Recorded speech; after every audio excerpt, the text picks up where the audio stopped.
Welcome back to Nature Documentary for Sleep. If you're listening tonight, leave a comment and consider liking or subscribing for more slow geography. You're standing before dawn on the western edge of Patagonia, where ice ends and salt air begins. Under your boots, the glacier is gritty, wind-sanded, and riddled with melt channels the color of old blue glass.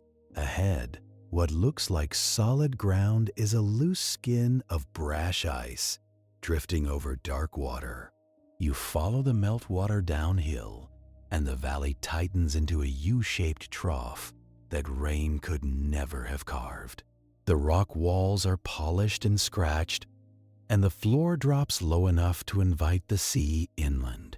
Somewhere in the fog, a calving crack rolls across the inlet, and the map quietly updates itself. Tonight, you'll watch how retreat over deepens basins, piles moraines into temporary sills, and then fails just enough for seawater to push through. What happens when that moraine dam slumps and the fjord circulation flips from fresh surface outflow to saltwater inflow at depth? The first thing you notice is the taste.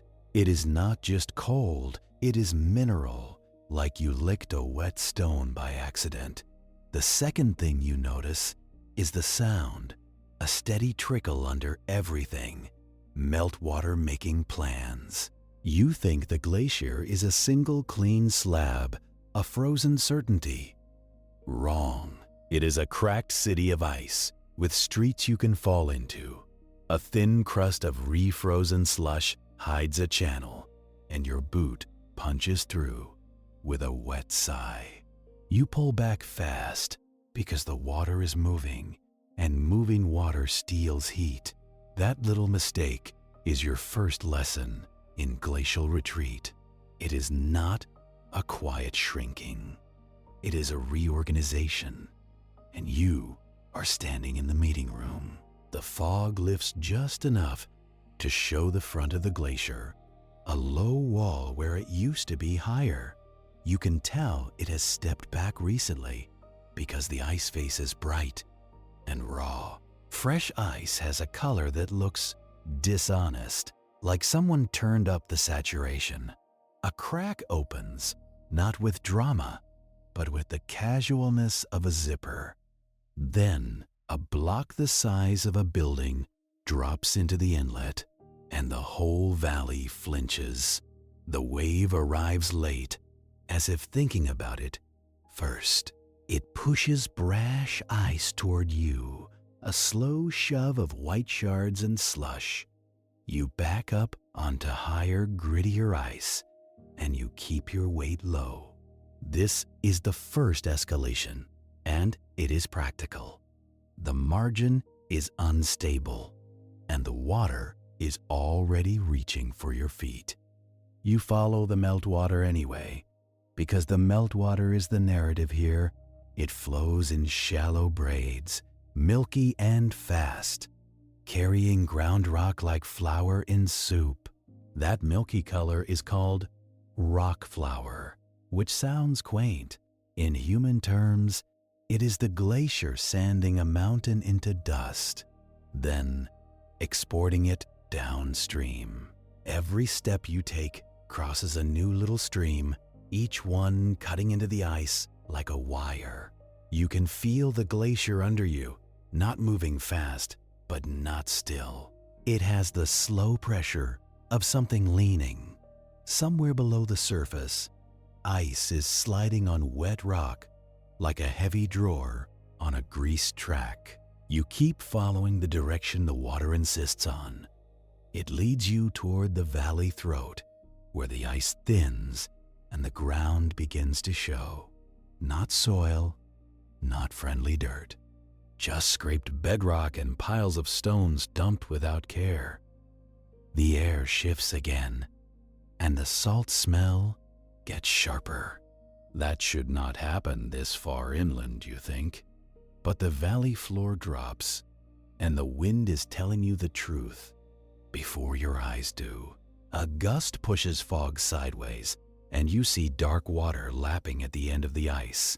Not a river, not a lake, not really.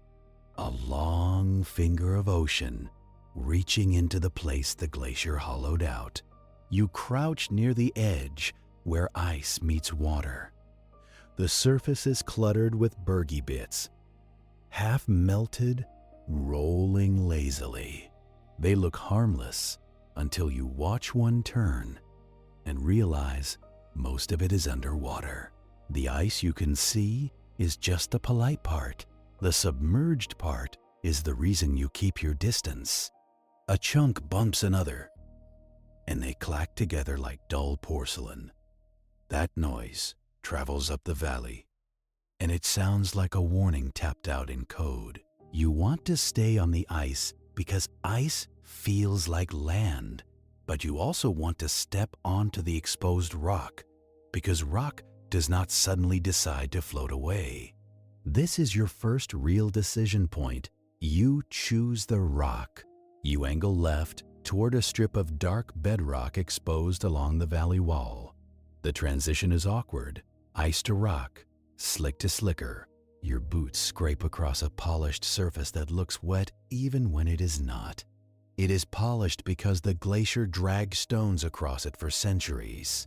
That polish is called glacial abrasion, which sounds like a skincare product. In human terms, it is the planet using a glacier as sandpaper. You steady yourself with a hand on the rock wall, and your palm comes away cold and damp. The rock has grooves, long parallel scratches, all pointing down valley. Striations. They are the glacier's handwriting, and it is not subtle. You follow them like arrows because they tell you which way the ice used to flow. And as you move, the valley tightens into a geometry that feels intentional. The sides rise steeply, almost straight up, and the floor stays wide. A river valley would pinch into a V shape because water cuts down and narrows. This one is a blunt U because ice does not cut delicately. Ice takes the whole valley and remodels it, then leaves the debris in the hallway. You pass a rounded hump of bedrock that rises from the valley floor like the back of a whale. One side is smooth, the other side is jagged and broken. That is a roche moutonné, a sheep rock, a cute name for a violent process. The smooth side was sanded. The broken side was plucked because the glacier froze to cracks, then ripped blocks away. Plucking is a gentle word for theft. You keep moving downhill because the meltwater is louder now. It is no longer trickling. It is running with purpose, gathering into one main channel that cuts through the outwash.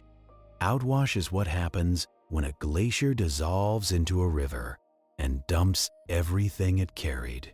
The river is braided, splitting and rejoining because the ground is unstable. Sand and gravel shift under the flow, so the water keeps changing its mind. You step onto a patch of pebbles that look dry and they sink slightly under your weight. They are saturated below the surface, a soaked sponge pretending to be land. The water here is opaque, the color of wet cement. If you drop a stone, you will not see it after a handspan. That opacity is evidence, not just scenery. It means the glacier is still grinding hard enough to feed this river with dust. And that dust is already building new edges, new deltas, new temporary shorelines. You are watching a coastline being manufactured in real time. Which is rude, because coastlines usually pretend they were always there. A sound comes from the left wall, a thin, high hiss. You look up and you see a waterfall spilling from a hanging valley. It drops free for a long moment, not touching rock, just air, then shatters on boulders below. That hanging valley is stranded, left too high when the main glacier carved deeper. It is a reminder that the glacier did not just pass through. It overbuilt the valley, deepened it beyond what water alone could manage. The deeper you go, the more wrong the elevation feels. Your inner sense of where sea level should be starts to complain. The valley floor keeps dropping, and the air keeps tasting more like ocean.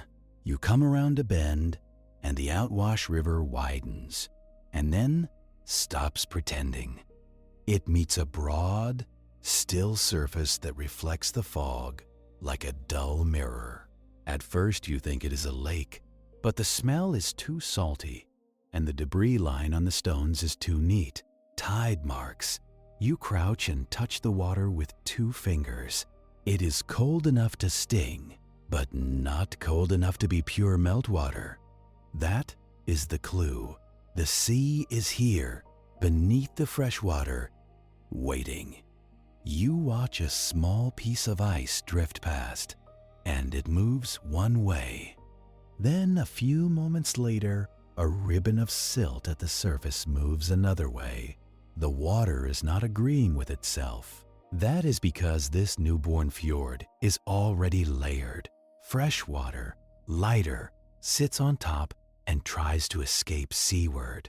Salt water, heavier, pushes in underneath, along the bottom, like a thief returning to a house. This is estuarine circulation, which sounds technical and calm.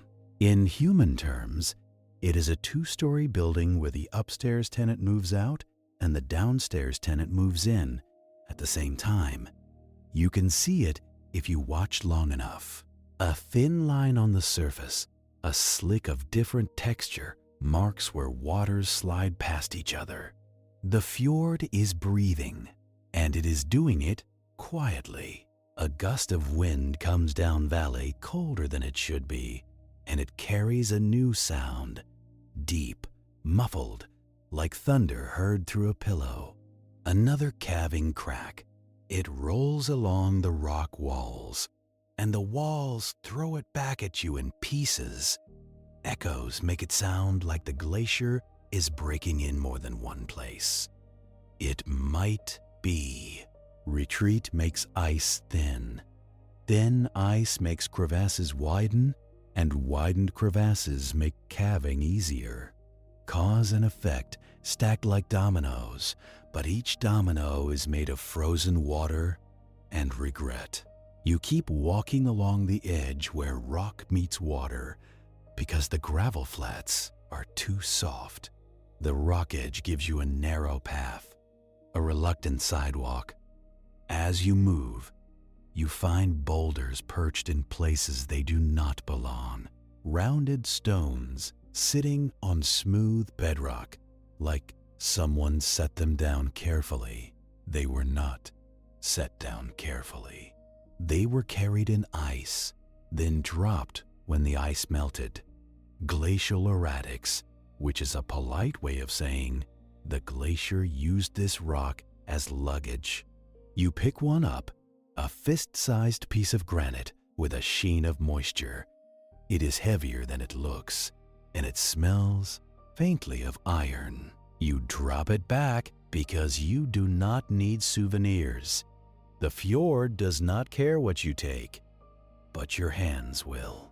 The fog thins again, and you see farther down the inlet. The walls get steeper, and the water gets darker, almost black. It is not because it is dirty, though it is. It is because it is deep, deep enough that light gives up quickly, and you are left with a surface that looks like oil. You are looking at an over-deepened basin. That is the key term tonight, and it is exactly what it sounds like. The glacier carved the valley below the level the ocean needs to invade. It is like digging a trench in your yard and acting surprised when it fills with rain. Only this trench is miles long, and the rain is the Pacific Ocean. You walk until the rock edge pinches and the inlet narrows. The water there is busy, swirling around invisible obstacles. A seam of ripples cuts across the surface, and the brash ice collects along it. You throw a small pebble in, and it does not splash like normal. It makes a flat slap because the surface has a film of fine sediment. The silt is settling here in the slower water, building a shallow bar. A future sill, maybe. A future problem for boats. Definitely. You look back up valley toward the glacier tongue, and you realize something uncomfortable. The glacier is not retreating evenly. It has a higher, older ice surface back behind the front, like a step. That means the front has recently collapsed, and the ice behind has not caught up yet. It is like a crowd surge at a concert, but slow and made of ice.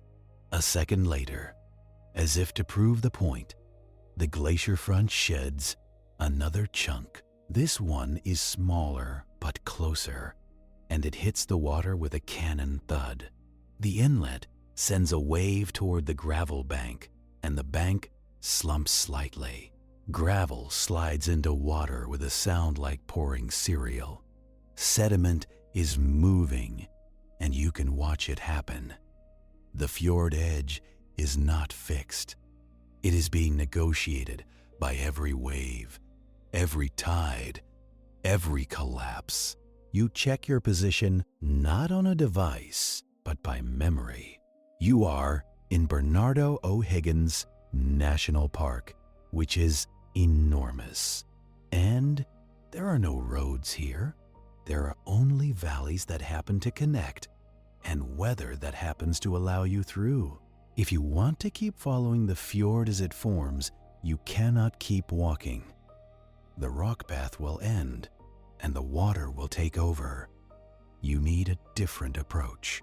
Ahead, half hidden in fog, you spot it. A small, inflatable boat pulled up onto a patch of stones with a coil of rope and a dry bag strapped inside. It looks out of place, which means it is probably yours. You check the seams with numb fingers, pressing for softness. It holds. You lift the bow, drag it closer to the water, and feel the weight of wet fabric and cold air trapped inside. This is the second clear decision. You can stay on land, keep to the margins, and only see what the shoreline allows.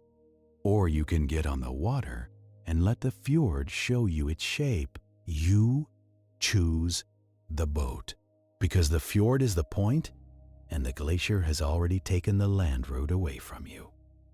You push off gently because brash ice loves to puncture things. The boat slides into the inlet with a reluctant scrape. You settle your weight low, and the cold rises through the floor into your legs. You dip the paddle in, and the water feels thick, heavy with sediment. Each stroke leaves a brief, clear swirl that fills in again immediately. You move along the right wall, where the water is a little calmer. The cliff rises straight out of the fjord, wet and dark, streaked with pale lines where water runs. Some streaks end in small fans of gravel at the waterline, miniature deltas built by waterfalls that have no patience. You pass under one of those falls, and the spray hits your face like needles. It tastes fresh, then salty, because it falls into a salty place and cannot decide what it is anymore. You glance down into the water, and you cannot see the bottom. Not even a hint. It is just darkness, with pale ice fragments drifting like bones. The fjord is already doing what fjords do best. It is hiding depth behind calm. A line of smoother water crosses the inlet ahead like a band of satin. When you reach it, the boat tugs slightly sideways. The current is different here. Surface water is moving out toward the sea. But beneath you, something is moving in. You cannot see that deep inflow, but you can feel it in the way the boat resists. This is the two-layer flow becoming physical. Fresh water out on top, salt water in below, both of them using the same narrow corridor. It is an argument conducted in silence. You paddle forward, and the brash ice gets thicker.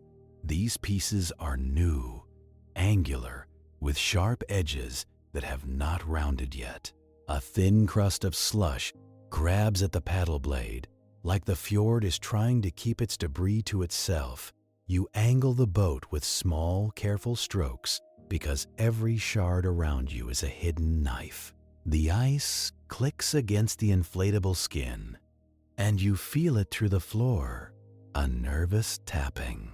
Congratulations, you have chosen the fragile vehicle in the place that manufactures sharp objects for fun. You let the boat drift for a moment, and you listen. The brash ice has its own language, a dry clatter on the surface, and a deeper, slower knocking underneath. That lower sound is ice rolling, turning its heavier side upward, rearranging the waterline without asking. You watch one piece rotate, and a smooth blue face rises clean as cut glass. That blue is not paint, it is compression. Ice under pressure squeezes out bubbles and becomes denser, and dense ice swallows red light first.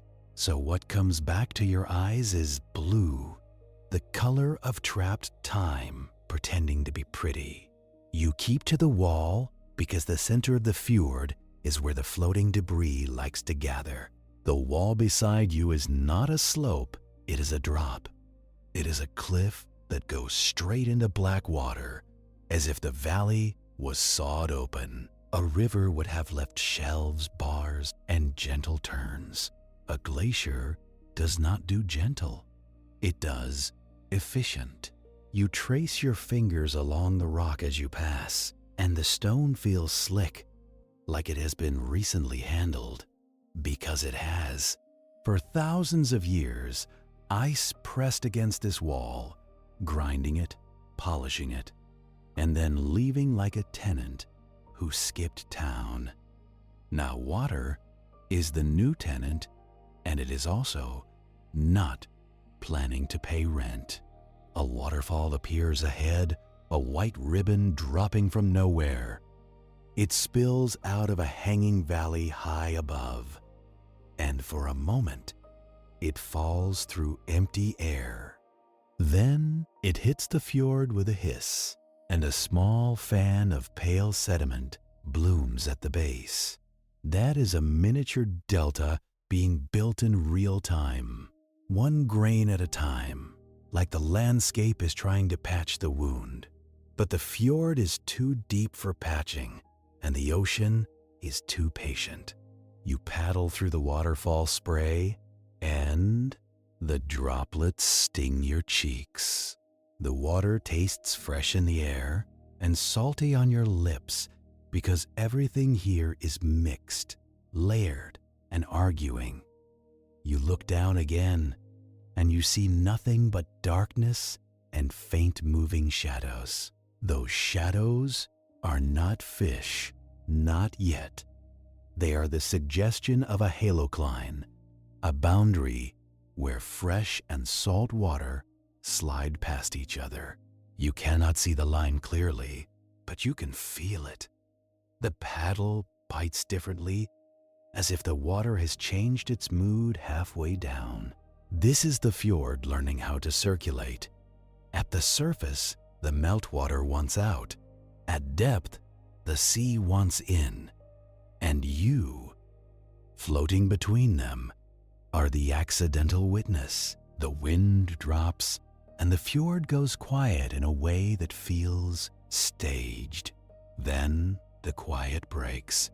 A crack snaps from up valley, sharp and bright, like a rifle shot hidden in fog. A second crack follows, lower, longer, like the valley itself is sighing. You stop paddling because the best way to understand danger is to give it room to speak. The sound travels down the walls, bouncing, arriving twice, then 3 times, until you cannot tell where it began. Your skin tightens anyway, because your body does not need a map to fear falling ice. A swell rolls under the brash ice field, lifting pieces together, then letting them settle with a clack. That swell is a message. Something shifted at the glacier front. You do not see it yet, but the fjord is already delivering the news.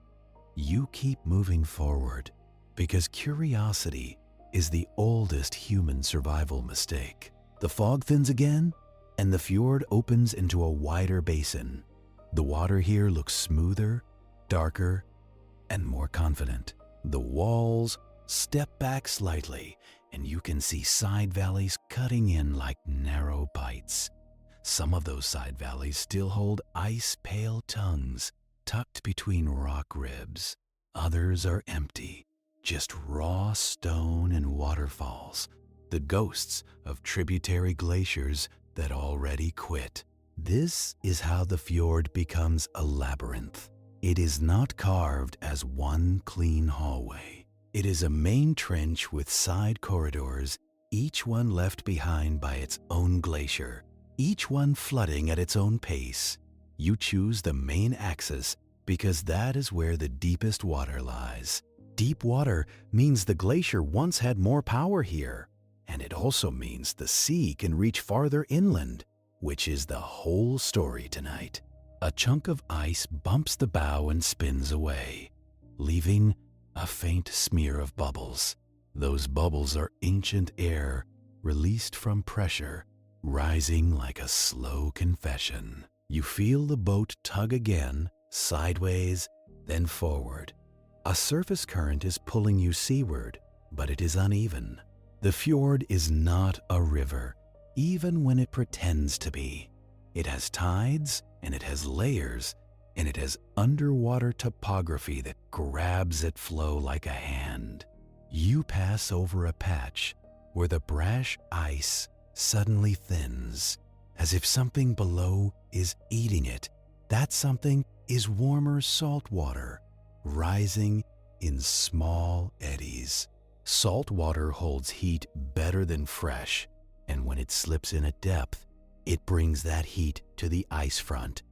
So the glacier is being attacked from above by rain and air, and from below by the sea. 2 directions, 1 outcome. You think glaciers retreat because it gets warm on the surface. Wrong again. In a tidewater fjord, the ocean is a silent accomplice. It undercuts the ice face, melting it at the waterline, carving a notch. Then the overhanging ice loses support, and gravity finishes the job. Calving is not just drama, it is physics doing paperwork. The basin ahead narrows again, and you see the ice front more clearly now, a pale, vertical wall in the distance. It looks calm, almost tidy, as if it is holding its shape out of pride. But the water in front of it is crowded with angular fragments, too many to be old. That is fresh debris, born within the last hour, maybe the last few minutes. You slow your approach because the safe distance from a calving front is always farther than you want it to be. The fjord surface here is deceptively still, and then, without warning, a section of the ice face slumps. Not a clean break, but a folding collapse, like a bookshelf giving up. Ice blocks plunge into the water, and the sound arrives a heartbeat later, a dull concussion. The fjord jumps. A wave radiates outward, lifting the brash ice field as if it is a single sheet. Your boat rises, tilts, and then drops into the trough behind the wave. For a second, your stomach floats and your hands tighten on the paddle without asking permission. You brace with a low stroke because an inflatable boat has no dignity, only survival. The wave reaches the wall beside you and slaps it, throwing spray back into the air. That spray rains down as icy grit, as if the fjord is spitting out what it cannot swallow. You breathe through your nose, and the air is suddenly sharper, full of fresh ice scent, clean and metallic. The calving does not stop at one collapse. A second section breaks off, smaller, and flips as it falls. When it hits the water, it sends a pulse that collides with the first wave returning from the basin walls. The surface turns chaotic, crossing ripples, confused ice fragments, water moving in conflicting directions. This is the irreversible moment, the one that redraws the map. While you watch, the glacier front is not where it was a minute ago. It has stepped back, exposing darker, older ice behind it and a fresh strip of water where there was none. A new inlet, a new gap, a new piece of coastline made in a single breath. You sit still because paddling in this mess only makes you a target for rolling ice. A bergy bit the size of a small car rises near you, pushed up by the turbulence. It rolls once, and the submerged mass drags water with it. Your boat yaws hard, pulled by the suction, and you correct just in time. The berg settles, and for a moment, it is quiet again, except for the dripping. That dripping is constant. Every fresh ice face is shedding meltwater, and those drops are the tiniest form of retreat, the daily payroll of collapse. You wait until the wave energy fades, and you watch the debris field spread. The brash ice begins to drift outward, organizing into lines along invisible currents. Some pieces move seaward with the surface flow. Others hesitate, then slide sideways, caught in eddies. A few move toward the glacier, pulled by the deep inflow rising near the front. That is the two-layer system made visible by trash. The fjord uses ice fragments the way a detective uses footprints. You have just seen proof that circulation here is not a simple push outward. It is exchange, constant and hungry. The glacier collapses. The fjord absorbs. The ocean trades salt for silt. You start paddling again, but now your goal changes. You do not need to get closer to the ice front. You need to move deeper into the maze the glacier is leaving behind, because the debris has turned the main channel into a moving obstacle course. You angle away from the densest ice, reading the surface like a map. Where the brash ice clusters, the current is slower or converging.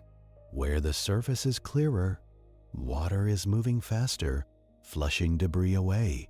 You choose the clearer strip, and the boat glides into it with relief. The sound of ice tapping the hull fades, replaced by a smooth hiss of water. Behind you, the glacier front sits in fog, quieter now, as if nothing happened. That is the trick. The biggest changes on Earth often happen without ceremony. No trumpet, no announcement, just one more chunk falling, and a coastline becoming something else. You paddle down fjord, and the walls begin to pinch together. The air feels heavier, wetter. The fog thickens again, because the fjord is a cold corridor where moist air condenses easily. Your eyelashes collect droplets, and every breath feels like drinking. the water beneath you changes color slightly, from black to a dark greenish gray. Sediment is settling here, which means the fjord floor is rising, quietly, grain by grain. You notice it in the surface behavior. The swell from the calving event is smaller now, damped by shallower water. The ripples become shorter, tighter, as if the fjord is running out of depth to waste on waves. You test it with the paddle, dipping deeper. The resistance comes sooner than before, as if the water column is thinner, not shallow enough to see bottom, but shallow enough to matter. Ahead, the fjord surface shows a faint line, a change in texture, like someone dragged a brush across it. On one side, the water is slightly smoother. On the other, it is mottled, and brash ice gathers into a loose band. You slow, because lines like that are rarely decorative.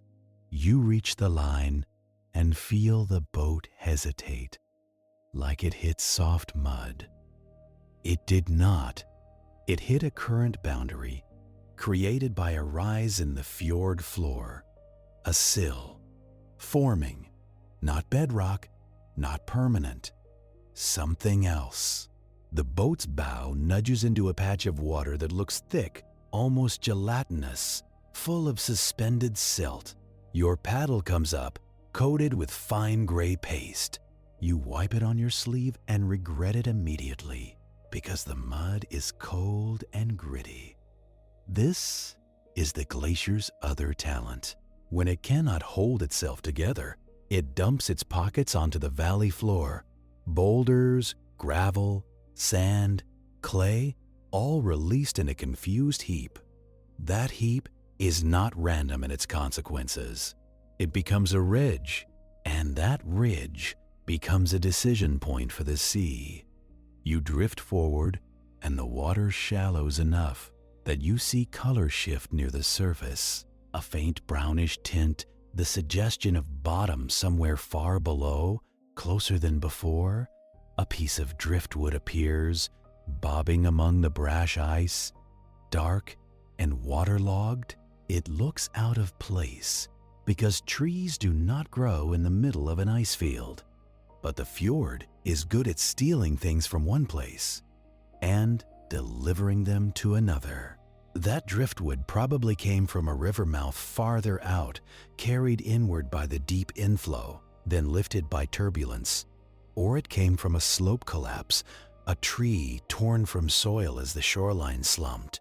Either way, it is a clue that you are approaching a constriction where water and debris collect.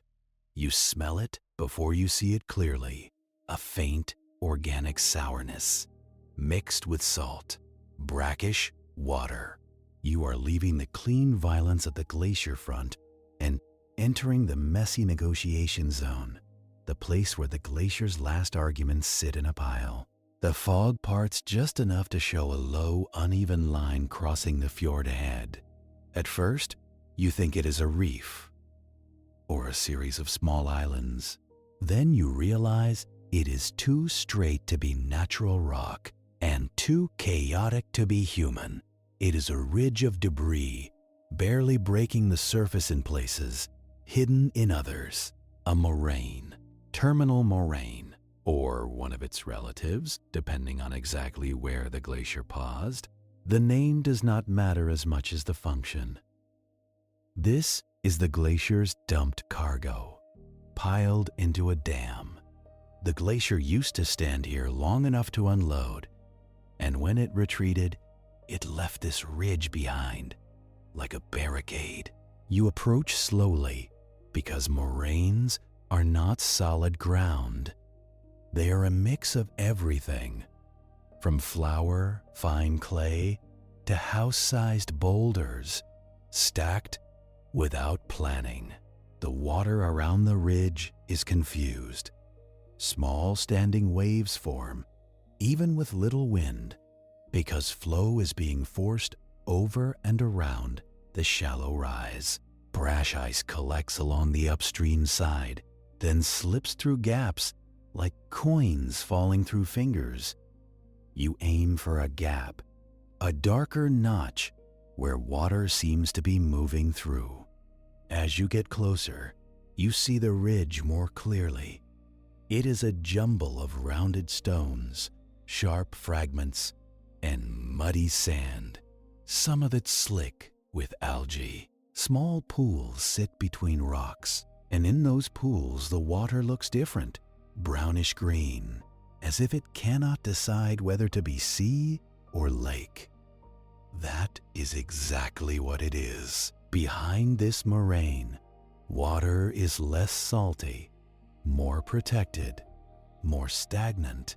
In front of it, the fjord is deeper, more connected to the sea, more ventilated. So this ridge does not just block boats, it divides ecosystems. It decides where oxygen goes, where sediment settles, where fish can tolerate the chemistry. It is an accidental piece of engineering, built by ice, maintained by nothing. You steer toward the notch, and the boat bumps lightly, not on rock, but on something softer. Mud. The keel drags for a second, and your heart rises into your throat. Congratulations, you have found the shallow part. You shift your weight back, and the bow lifts slightly. You take a careful stroke, and the boat slides forward, scraping through silt. The water here is so full of fine sediment that it feels thick, like cold soup. The paddle leaves furrows that close behind it immediately. You are crossing the moraine's submerged flank, the part that hides beneath the surface like an ambush. You look down, and finally, for the first time in a while, you see something like a bottom. Not clearly, not comfortably, just a pale blur, close enough to remind you how shallow this is. A few strands of seaweed trail in the current, clinging to stones. Seaweed on a ridge that used to be under a glacier. That is the timeline made visible. Ice stood here, dumped debris, retreated. The sea arrived and immediately started colonizing the mess. Life is opportunistic like that, which is adorable, until you remember it includes bacteria that make water unbreathable. You push through the notch, and the water on the other side changes again. It becomes calmer, less tidal, and the surface takes on a slightly milky sheen. The smell shifts toward fresh, but it is still threaded with salt. A lagoon, a proglacial lake, converting into brackish water as the sea tests the dam. You glance back at the moraine ridge, and you can see rack lines on the stones, thin lines of seaweed and debris draped higher than the current water level. That means storm surges or high tides have pushed water over this ridge before, not constantly, but often enough to leave signatures. So the moraine is holding, but it is being challenged. Waves and seepage and gravity are all working on it in slow motion. It will fail eventually, not because it is evil, but because it is a pile of loose material in a place that loves to move water around. You drift into the quieter basin behind the moraine, and you notice the sound changes, less slap from waves, more dripping from cliffs and vegetation. The walls here are lower, and patches of green cling to ledges where soil has begun to collect. Moss, small shrubs, maybe even stunted trees in sheltered pockets. The land is trying to reoccupy the valley margins. It is moving in after the ice, like a cautious neighbor checking if the loud tenant is really gone. The water surface is dotted with small bubbles rising in clusters. You watch one cluster, and it smells faintly like rotten eggs when it pops. Hydrogen sulfide maybe, or at least the suggestion of low oxygen conditions in the muddy bottom. This is what happens in sheltered basins with heavy sediment input. Fine silt settles, smothers the bottom, and limits mixing. Organic matter decays, bacteria consume oxygen, and the deeper water can become tired, even anoxic. A fjord is not automatically a healthy marine system. It can be a stratified trap, especially when a moraine sill restricts deep water renewal. You dip your fingers into the water and lift them slowly. The water feels slick, slightly different than the outer fjord. Less bite of salt, more softness, like diluted seawater. This basin is being converted, step by step. It is not ocean yet, but it is no longer a pure lake. It is a liminal thing, like everything in a retreating glacier landscape. You paddle toward the basin's far end because you want to see what feeds it. A stream enters from a gravel fan, tumbling down from a side valley. You angle the boat toward that incoming stream because moving water is always carrying gossip. It chatters over a fan of gravel, then slips into the basin like it is late. The fan itself is fresh, pale stones with no moss yet, piled in a soft triangle. It is a tiny delta, trying to build land in a place that keeps changing its mind. You beach the bow on the gravel, and the hull makes a tired squeak. Your boots sink a little because the stones are floating on mud. Congratulations. You have found ground that is technically solid. In the legal sense, the stream water is clearer than the basin, but only by Patagonian standards. It still has a faint milkiness, the glacier's signature, diluted but stubborn. You crouch and let it run over your fingers, and it feels sharper than the brackish basin. Colder, lighter, less dense, like it is trying to escape upward. The stream has a smell too. Not salt, not rot, just crushed rock and wet air. That smell is the valley being dismantled into transportable pieces. You look up the side valley that feeds this stream, and it is an incision in the wall, a steep corridor of stone with a ribbon of water and a smear of snow higher up. It is not wide enough to be a main glacier route anymore, but it used to be when the ice was thicker, when it filled everything. Now, it is a tributary valley left hanging above the main trough like an abandoned hallway. The stream has to fall hard to reach you. It has to do in minutes what a glacier did in centuries. The gravel fan is its compromise, the place it drops its heavier frustration. You follow the stream a short distance inland because you want to see the source behavior. The channel cuts through the fan in braided threads, splitting around cobbles, rejoining again. This is what water does when it cannot decide where the stable path is. The whole fan is loose, and the stream rewrites it every melt pulse. You find a line of driftwood snagged higher up, wedged between stones. That line is above today's flow, which means the stream has been bigger recently. A warm rain day, a sudden melt, a storm dumping water into the valley. In human terms, the drainage had a bad night and took it out on the gravel. You turn back toward the basin, and the moraine ridge sits behind you like a low spine. You can almost see the logic of it now. A glacier paused there, dumped debris, and built a barrier by accident. The basin behind it became quieter, more lake-like, more layered, and the streams pouring in keep filling it, grain by grain. like a slow burial. This is what a moraine does when the glacier leaves.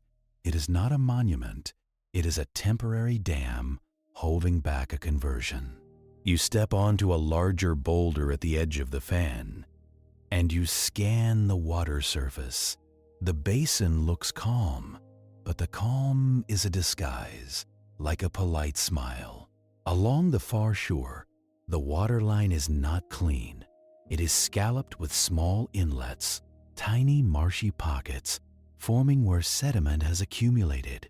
The shoreline is already turning into something softer, a lagoon that is trying to become a wetland. And wetlands are just land being indecisive about commitment. You walk back to the boat because staying here too long means you start thinking, this barrier will hold. It will not. Moraines are arguments made of loose material, and the ocean is good at debate. You shove off again, and the bow glides back into the brackish basin with a faint drag. The water here is quieter, so every sound gets louder. The paddle drip becomes a metronome. A distant gull becomes a siren. Even your breath feels like it has reverb. You follow the basin edge, where the cliff is lower and greener. Moss clings to wet rock, and thin shrubs crouch in cracks like they are hiding.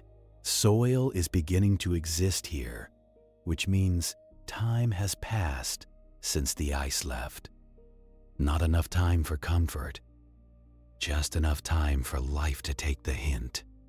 You see small stones embedded in mud along the waterline, and some of them are etched with barnacle scars, white crusty rings, dead now, sitting just above today's reach. That makes you pause, because barnacles do not volunteer for fresh water. You lean closer, and the rings are real, not lichen, not mineral stains. Marine life, once attached here, now stranded above the tide. The ocean used to be higher on this wall, at least relative to the land, or the land used to be lower. And that is the same statement, told from different moods. You keep looking, and you find a small patch of rounded beach gravel, smooth pebbles, sorted by waves, sitting awkwardly above the current shoreline. They are too neat to be river deposit. They are too rounded to be fresh outwash. They are an old beach lifted out of the water like someone raised the floor. You pull the boat in because this is evidence you can touch. Your boots scrape on wet stone, and you step up onto a rocky bench. It sits above the present high tide line, flat enough to feel intentional. Nature does not do intentional, but it does do repetitive processes. Wave action cuts benches, and then time moves the water away. You kneel and run your hand through the beach gravel. It is cold, clean, and strangely comforting, like a familiar object in the wrong room. You picture waves here lapping at this exact spot when the glacier was farther back, or when the land was still depressed under the ice load. That is the next part of the fjord story, the part people forget because it is too slow. The land itself is moving, not downhill, not seaward, but upward, not everywhere equally, not politely, but upward. The crust is springing back, post-glacial isostatic rebound, which sounds like a medical condition. In human terms, the planet's mattress is decompressing after a long night of being crushed. You stand on the bench and look across the basin. The shoreline today is lower, and it is also messier, because today's shoreline is being drawn by a shifting dam of moraine debris. But this raised gravel is older than the current mess. It is a clean record of where water used to reach when the geometry was different. You walk along the bench and the rock underfoot changes texture. In places it is smooth and polished. In others, it is rough and fractured. The smooth parts were under the glacier, abraded like stone under a grinding wheel. The rough parts are where blocks were plucked out, leaving jagged scars. This bench is not just a beach, it is a timeline on stone.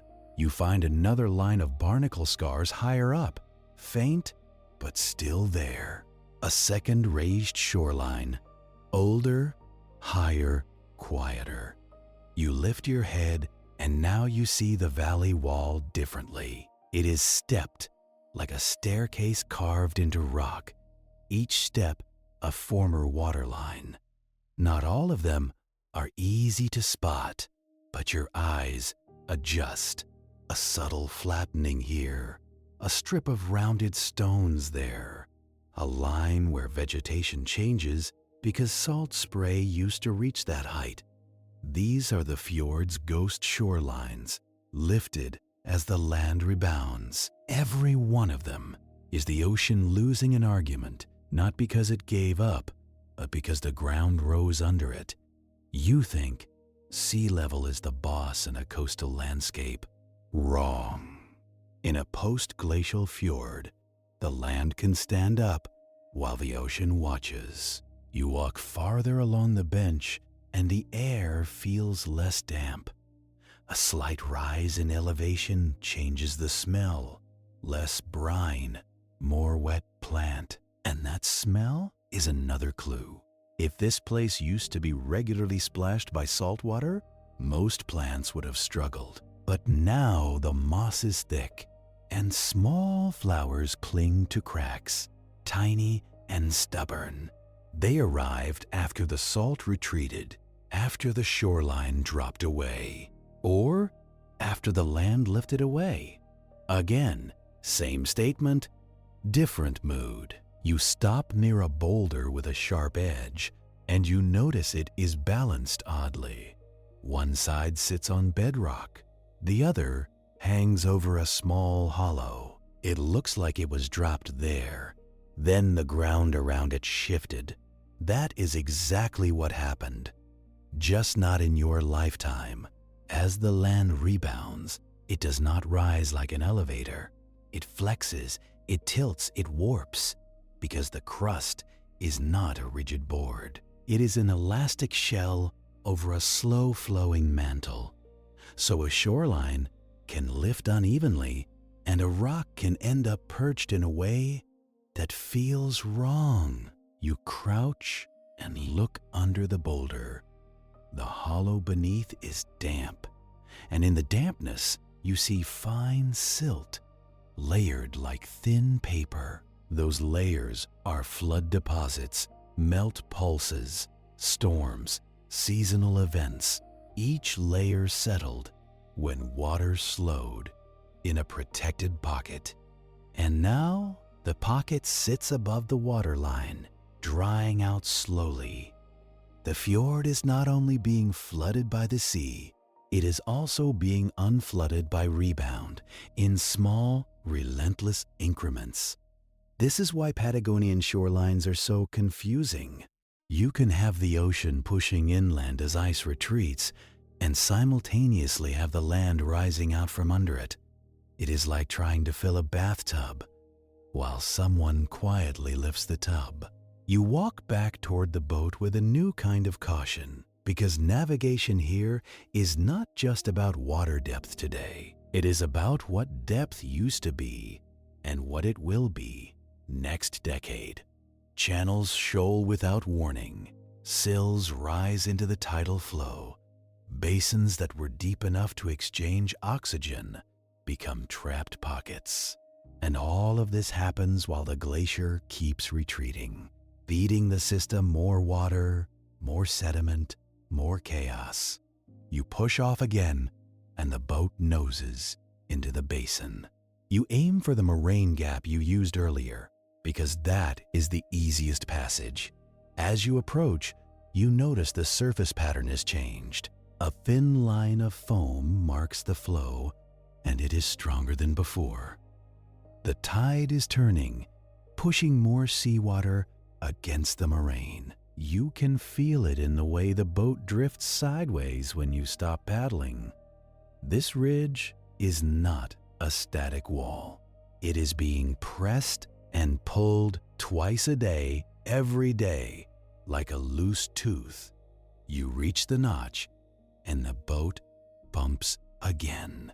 The bottom is even closer now because the tide is lower, or the silt has shifted, or both. You plant the paddle blade and push gently, using it like a pole. The blade meets soft resistance, mud, and then something harder, a stone. You lever the boat forward, inch by inch, feeling the hull scrape. This is the practical side of geomorphology. Your route depends on a pile of debris that moves when it feels like it. You clear the shallowest point, and the boat slides into deeper water with a sudden ease. The fjord in front of the moraine feels colder, saltier, more awake. The surface is darker again, and the brash ice is more scattered. This outer water has better mixing, more connection to the ocean's breathing. You taste the air, and the salt comes back like a familiar insult. You turn the boat toward the main channel, and you follow the right wall again.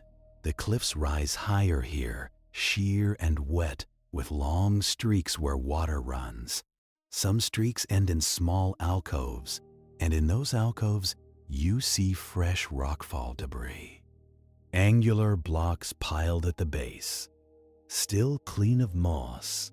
The valley walls are adjusting to the loss of ice support. A glacier is not only a sculptor, it is a buttress. When it disappears, slopes that relied on its pressure start to fail. Rock loosens, soil slumps, trees tilt, and the fjord receives more sediment from above. Retreat does not just make water space. It destabilizes everything around the space. You paddle past a small cove where the water is strangely still. The surface there is smoother, like glass, and a faint film collects at the edge, fine sediment and organic material trapped in a slow eddy. You watch a small bubble rise and pop, and the smell that escapes is sour again. That is the oxygen story returning. A fjord with sills and weak mixing can develop deep layers that do not get refreshed often. Salt water creeps in at depth, but if a sill blocks it, renewal becomes rare. Then the deep water becomes stale, like air in a closed room. Bacteria keep consuming oxygen as they break down organic matter. And when oxygen drops low enough, different chemistry takes over. Sulfides appear, and the smell becomes a warning. This is not a moral failing of the fjord. It is just physics and biology doing what they do when trapped. You keep moving because the main channel ahead narrows again. The walls pinch inward and the water accelerates slightly. The current line becomes visible as ripples that run straight, not random. That tells you the fjord floor is shaping flow, creating a throat. Maybe another moraine ridge, deeper and older, submerged now. Or a bedrock step, a true sill carved by the glacier, then left behind. You pass over it, and you feel the boat lift subtly, then settle. A shallow rise under the keel, not enough to ground you, but enough to change the water's mood. The brash ice pieces begin to align, forming a loose band again. Floating debris always gathers where flow converges. It is the fjord's way of drawing arrows for you, using trash as ink. You glance toward the left wall, and you see another raised line of beach gravel. This one is lower than the bench you stood on, but still above the current tide. Multiple shorelines, multiple pauses, multiple stages of retreat and rebound. You can reconstruct the story like this. The glacier retreats, the sea invades, the moraine blocks, the basin traps water, then the land rebounds, lifting shorelines, changing sill depths. Then the glacier retreats farther, feeding new basins, carving new connections. Each phase leaves a mark, a scratch, a gravel line, a barnacle scar. Nothing here is a single event. It is a layered argument written in stone and salt. You paddle into the narrowing, and the wind changes direction. It comes from seaward now, a damp push, carrying a faint swell. That means the outer fjord is more open ahead, closer to the Pacific's influence. But you are not going seaward yet. You are moving along the system's spine, trying to understand how it is assembled. The water surface begins to show raindrop rings.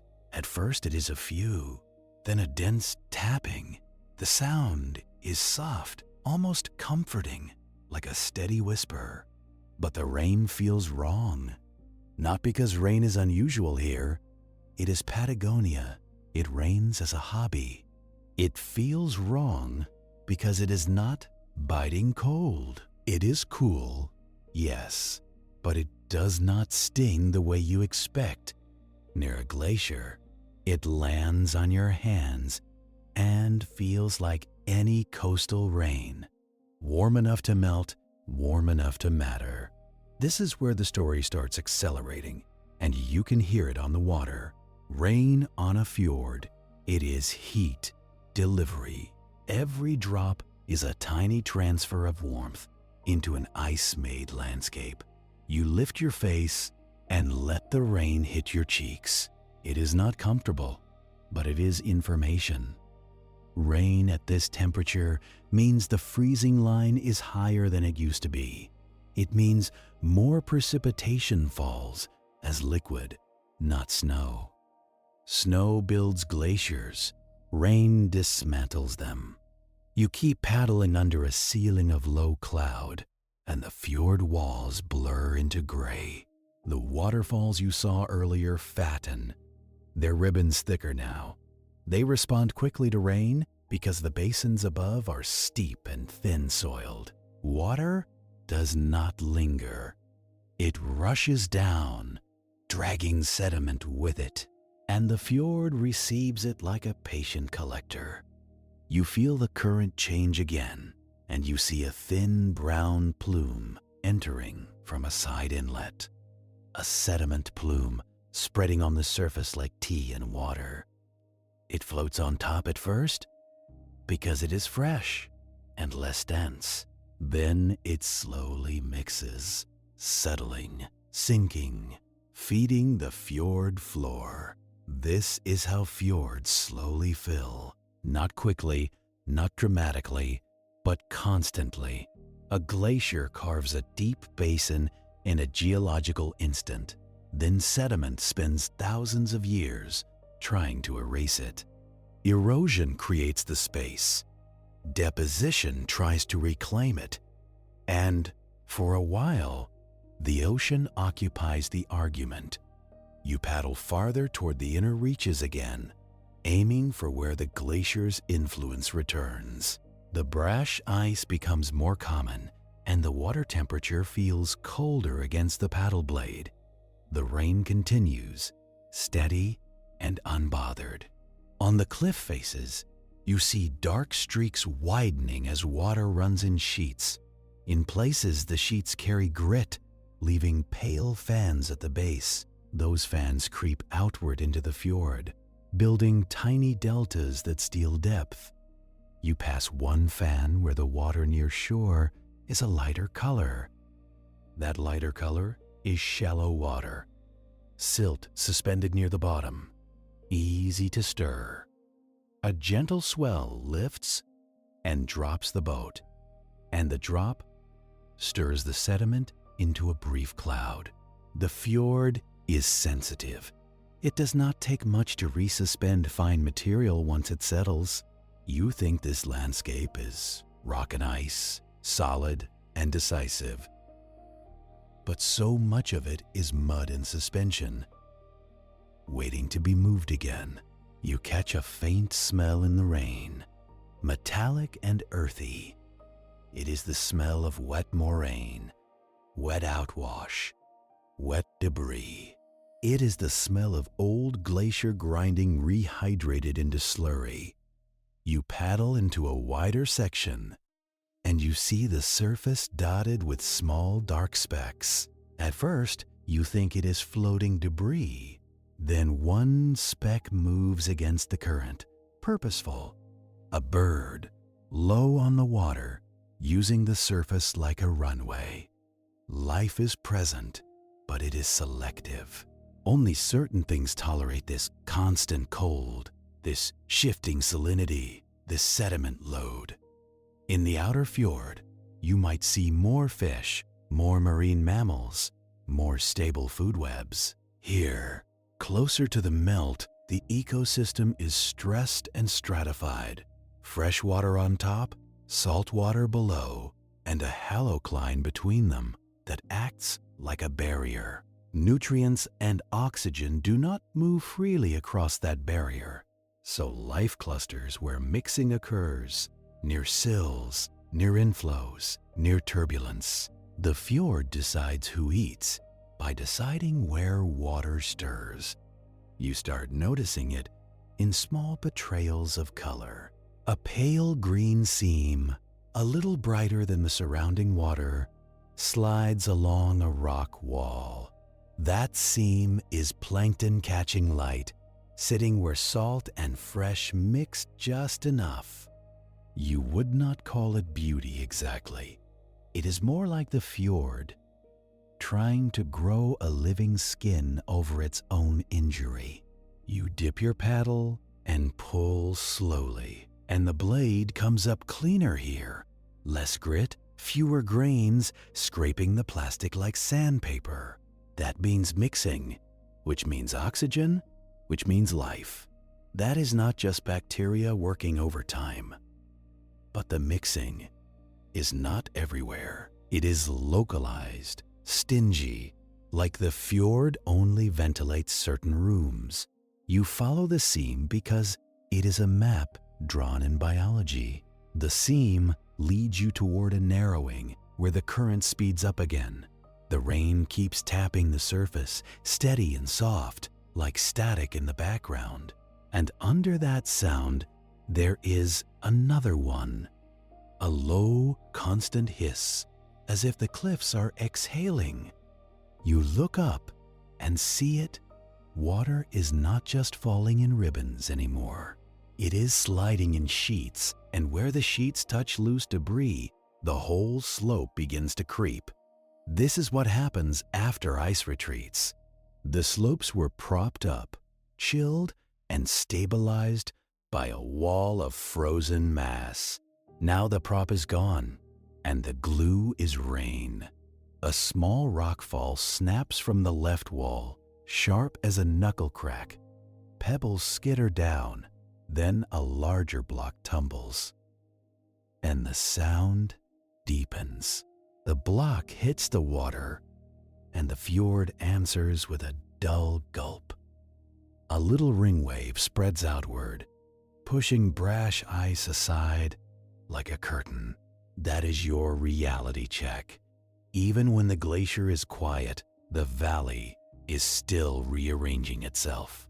You keep paddling because stopping in a narrow channel is how you become driftwood. The current pulls you forward with more insistence now.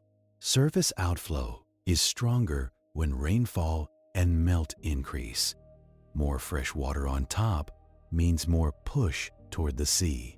And that push has consequences. It drags silt with it, and it also drags the halocline around like a loose bedsheet. The boundary between layers becomes tilted, not flat. That tilt sets up little internal waves you never see directly, but you feel them in the boat. A slow lift, then a slow sink in calm weather. Congratulations! You are riding waves that happen under the water.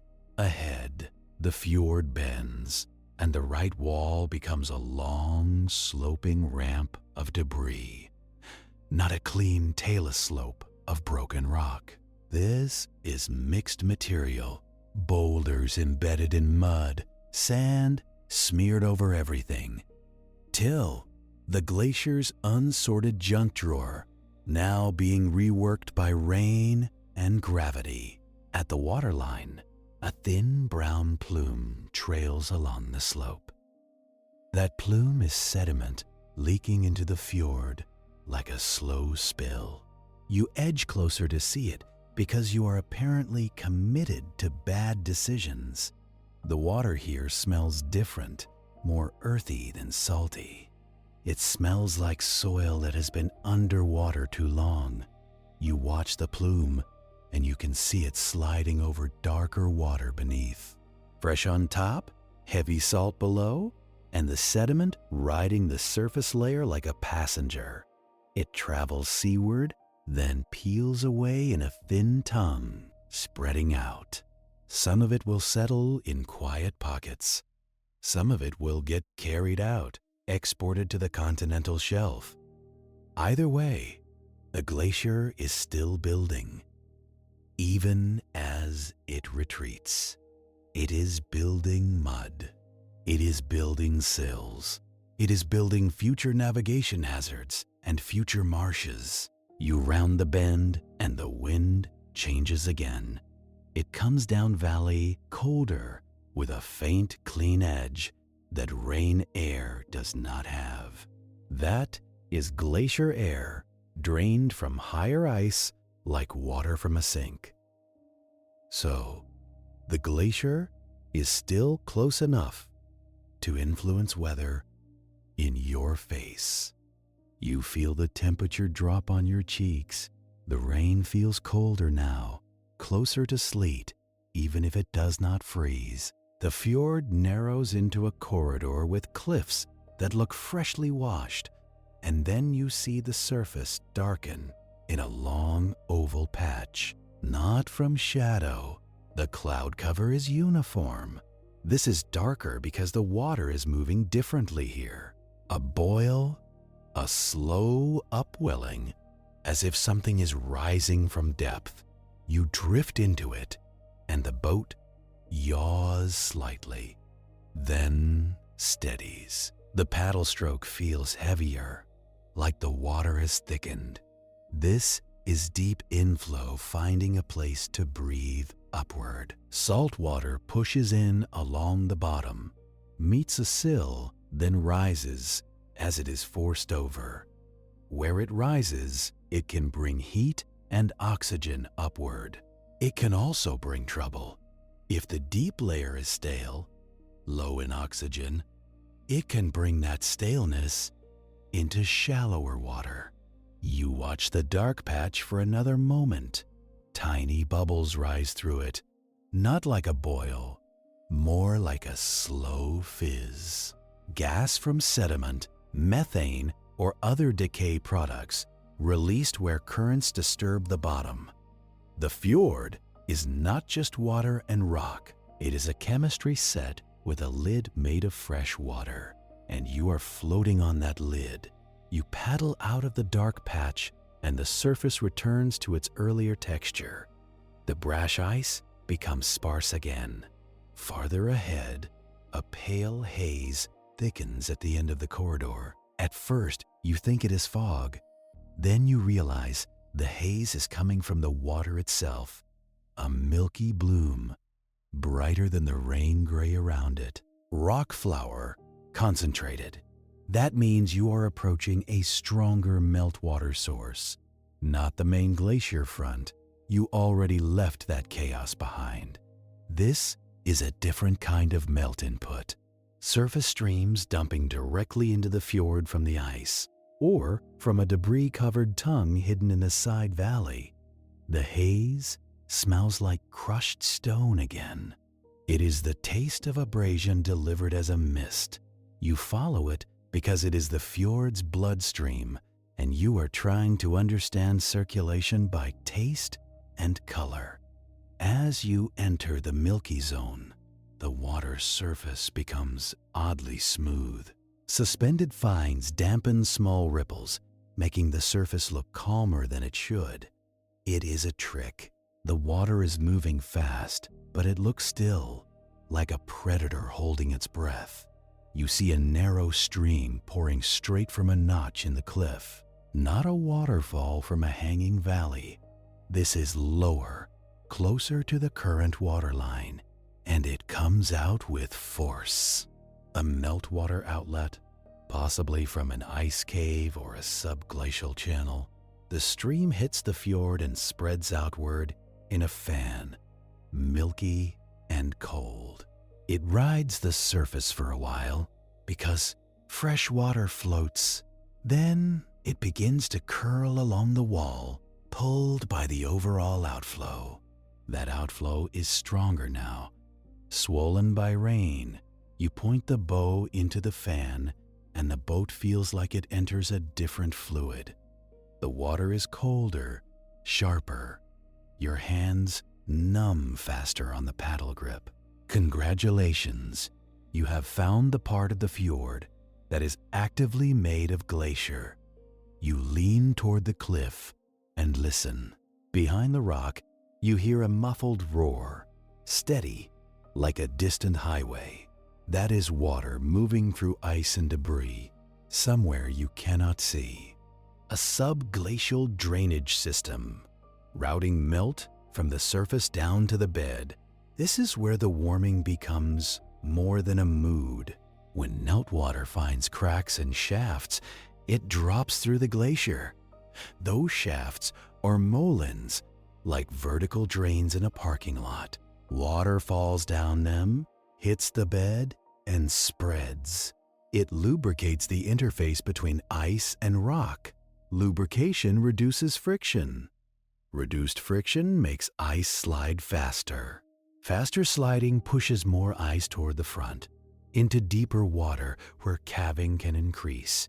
It is a feedback loop that does not need your opinion. You cannot see the moraines from here, but you can infer them from the behavior. Water that should be on the surface is emerging at the edge, pressurized and forceful. It is finding its way out like steam escaping a valve. You back away from the outlet fan because being too close to a hidden current is how you get pinned against a wall. As you drift, you notice the cliff face above the outlet is darkened, not just wet, but stained, like soot. Dust and debris are stuck to the rock and ice higher up. Dark surfaces absorb more sunlight than clean white ice. That means more melt. More melt means more water down moraines. More water means more sliding, and the whole system accelerates without needing a dramatic temperature jump. It just needs persistence. Warm rain is persistence in liquid form. You paddle onward, deeper along the fjord's inner axis. Because the geography is changing again, the walls widen slightly, and the valley floor under the water seems to drop. You know this not by depth sounder, but by the way the surface darkens and the current smooths.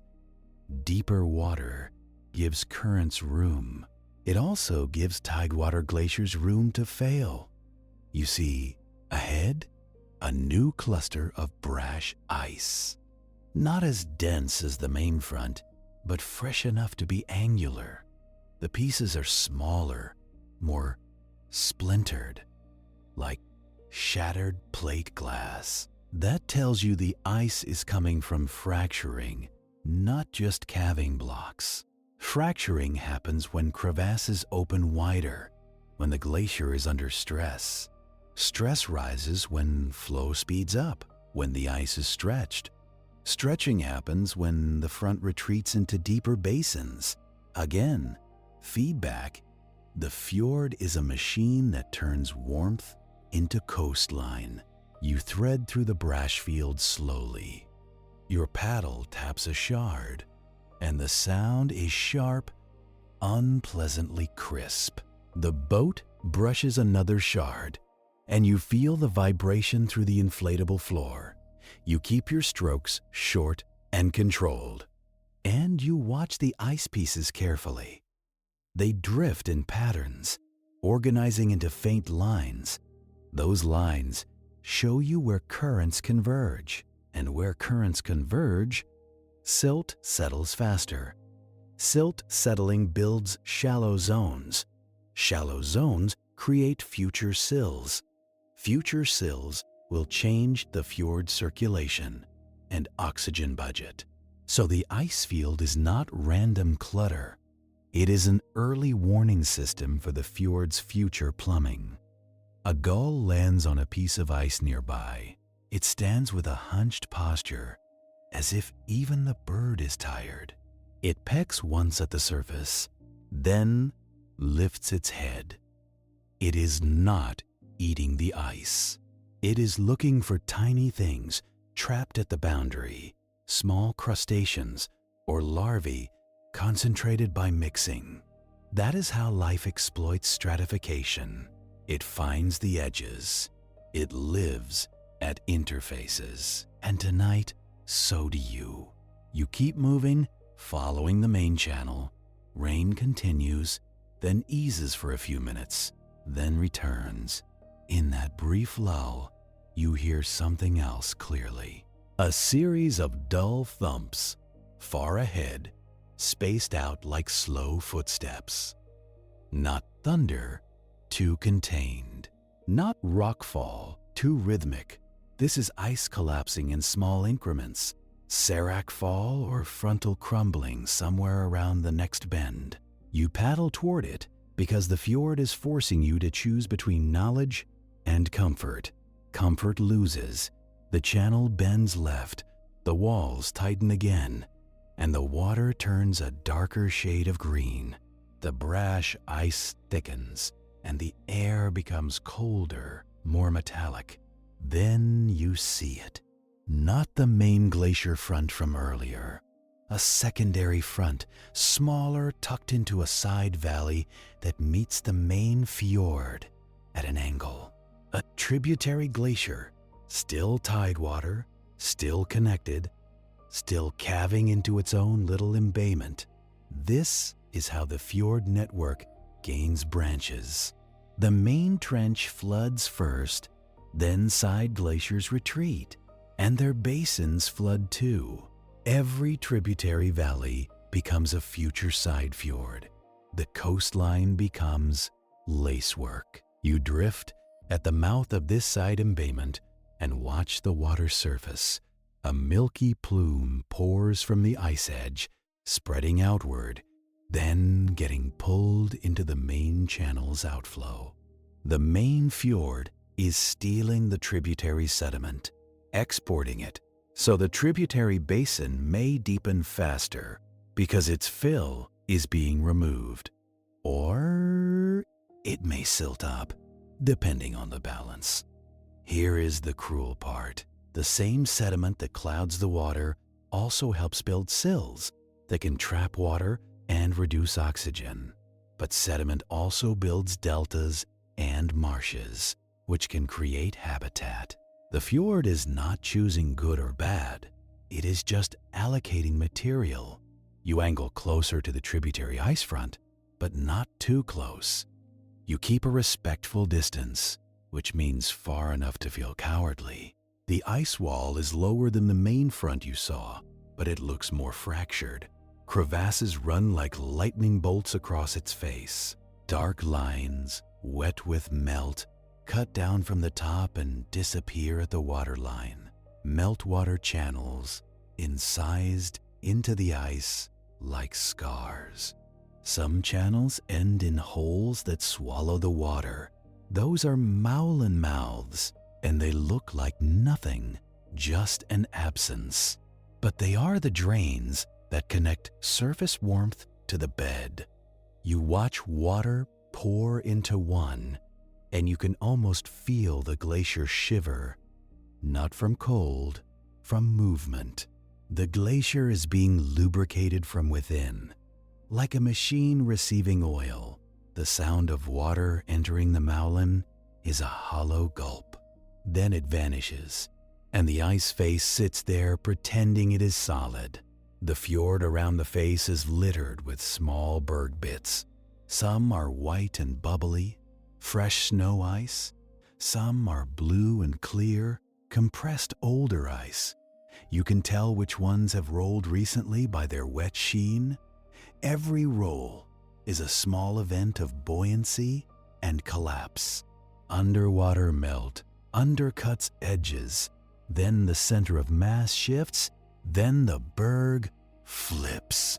When it flips, it can generate waves that travel across the embayment. So even if the glacier is quiet, the ice field is busy. You feel a small lift under the boat, a passing wave from a distant flip. It is gentle, but it carries the same message as the big calving wave earlier. Nothing here is stable. You back away from the tributary front because the rain returns harder. Drops strike the water and bounce into mist. The surface becomes a field of overlapping rings. Rain like this does more than melt. It darkens the ice surface, washing dust into low spots and creating puddles. Those puddles become melt ponds. Melt ponds are innocent-looking, bright blue, like tropical water on top of a glacier. They also absorb sunlight and carve down into the ice. Sometimes they drain suddenly when they find a crack. A whole pond can vanish in minutes, delivering a pulse of water to the bed. That pulse can speed up flow temporarily. It can widen crevasses. It can make the next calving more likely. You do not see a pond drain tonight, but you see the ingredients: darkened ice, wet channels, and a face that looks like it is already being pulled apart. You return to the main channel, and you feel the outflow catch the boat again. The surface current is stronger now, carrying you seaward even when you paddle gently inland. That is the fjord's breathing cycle, intensified by rain and melt. The upper layer is thickening. A thicker fresh layer makes the halocline sharper. A sharper halocline makes mixing harder. Harder mixing makes deep water renewal less frequent. Less renewal means oxygen drops. So in the same season that melt increases, some deep basins may become more suffocated. It is not intuitive. More water does not always mean more freshness. Sometimes it means a stronger lid on a stale jar. You pass another shallow constriction, hinted at by a band of aligned brash ice. This one is subtle, mostly underwater, but it matters. Sills like this, whether moraine ridges or bedrock steps, control the fjord's internal circulation. They decide how often dense ocean water can spill over into the deep basins. When it does spill, it brings oxygen and nutrients. When it cannot, the basin becomes isolated. You imagine it like a room with a door at the bottom. If the door is too high, fresh air never reaches the floor. The fjord is full of rooms like that, and as Rebound lifts the land, those doors rise. As sediment fills, those doors rise too. The fjord is slowly choking itself, even as the sea occupies it. You paddle past a small island that did not feel like it existed earlier. Not because it appeared magically, because the tide and the rain plume and your angle hit it before. The island is a hump of moraine material, boulders piled with mud between them. Sparse vegetation clings to the top. Its roots look like they are gripping a loose pile, which they are. This is what happens when moraines get dissected by water. They break into knobs and islets, creating an archipelago inside the fjord. The coastline stops being a line. It becomes punctuation. You drift in the lee of the island, and the water calms. In the calm, you see a faint sheen on the surface, like oil. It is not oil. It is a film of organic material and fine sediment, concentrated by stillness. Tiny insects skate on it, which feels wrong this close to glacier water. But there they are, using surface tension like a road. Even here, life finds loopholes. You leave the island behind and continue inland because the channel ahead looks like it splits. A fork. One branch darker and deeper, one branch milkier and shallower. This is the fjord network gaining complexity. The deeper branch likely follows the main over-deepened trough. The shallower branch may be a side basin behind a sill. Filling faster, you choose the deeper branch because deep water is the fjord's spine. Also, because grounding in shallow silt is humiliating and cold. As you enter the deeper branch, the walls rise again. They are more fractured here, with vertical cracks and small ledges. You see fresh scars where rock recently detached. A pale patch of exposed stone stands out against darker wet rock. At the base of that patch, a cone of debris fans into the water. That cone steals depth, making a small shelf. On the shelf, brash ice gathers and slows, forming a loose jam. The jam is temporary, but it is the start of something. If jams become persistent, they can alter wave energy and sediment settling. They can create calmer pockets where silt drops out. Calmer pockets can become new, marshy edges. You watch the jam breathe, opening and closing as the current nudges it. Each time it loosens, a few shards escape, and the surface clears for a heartbeat. Each time it tightens, the water behind it calms, and the silt gets brave. You dip the paddle and feel the bottom sooner than you want. Not a solid thud, more like a soft pressure. Mud rising to meet you. That shelf is growing. It is not growing upward like a building. It is growing the way a sink clogs, one careless grain at a time. You drift closer to the wall because the deepest water stays tight to bedrock. The fjord is teaching you a cheap rule. Follow the cliff if you want depth. The outflow keeps sliding seaward at the surface, but here the flow is slower. A pocket forms sheltered by the debris cone and the ice jam. A pocket means settling. Settling means the fjord is already trying to erase its own over-deepened shape. You pull one slow stroke, and the boat glides past the jam's edge. A shard taps the hull, then skitters away, as if it forgot to be dangerous. You pass into clearer water, and the sound changes again. Less clacking ice, more rain hiss, more distant dripping off the cliffs. You feel that uneasy comfort that comes when a hazard stops being loud. Silence does not mean safe.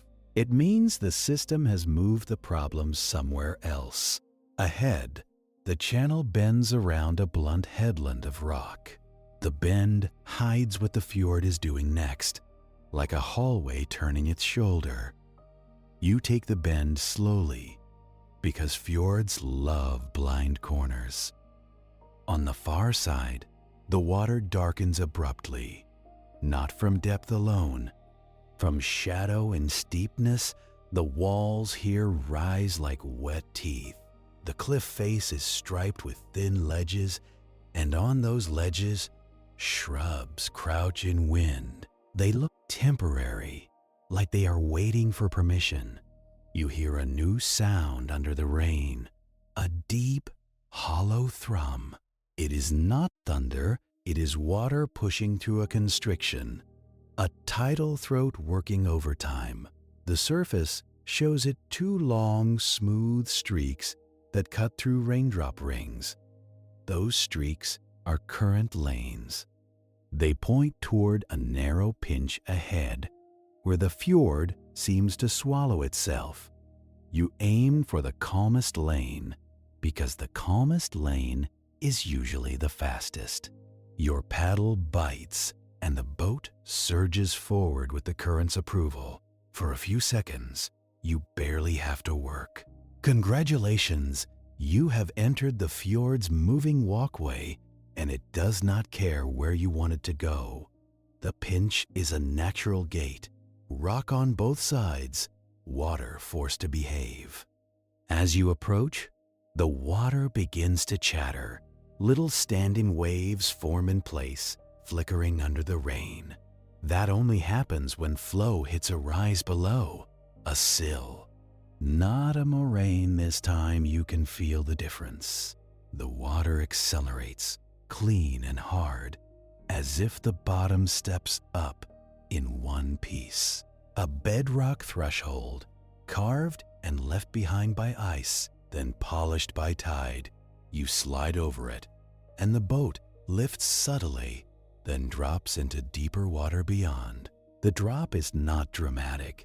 It is just enough to make your stomach notice.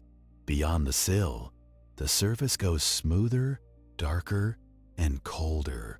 You do not have a thermometer. You have your hands. The paddle shaft feels colder through your gloves, and you know you are above a deeper basin. A deep basin means a storage room.